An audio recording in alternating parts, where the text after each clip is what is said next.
أبو بكر الصديق رضي الله عنه ودلجو عائشة رضي الله عنها بيت ማንንም ሳያናግር በጥድፊያ ሲገባ ያይኑ ማረፊያ የዱንያ ጌጡ የህይወት ዘመን ጓዱ የአኺራ ማላጁ የሆኑትን ነብያችን አለይሂ ሰላቱ ወሰለም ፊታቸው ተሸፍኖ ተንጋለው ተመለከተ።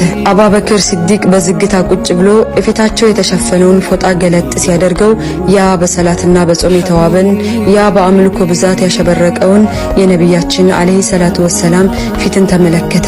አቡበክር ሲዲቅ በዝግታ ቁጭ ብሎ ፊታቸውን የተሸፈነውን ፎጣ ገለጥ ሲያደርገው ያ በሰላትና በጾም የተዋበ ያ በአምልኮ ብዛት ያሸበረቀውን የነብያችንን አለይሂ ሰላቱ ወሰለም ፊት ተመለከተ። ከዛም በህይወት ዘመን ውድ የሆነችን የስስት አሳሳም ግንባራቸው ላይ ሰማቸው። ቀና ብሎ በስስት እየተመለከተ አንቱ ነቢ ሞተውም ኑሮም እንዴት ያምራሉ፣ እናቴም አባቴም ለርሱ ፊዳ ይሁኑ፣ ያው አላህ የጻፈለውትን ሞት እርሱም ቀመሷት ብሎ ተነሳ።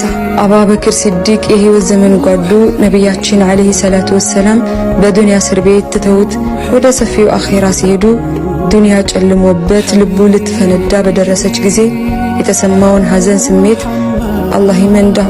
አላህ በዱንያ ላይ ማየት ያልቻለውን የነብያችን አለይሂ ሰላቱ ወሰላምን ፊት ነገ በአኺራ አላህ ያሳየን ያ ረብል ዓለሚን።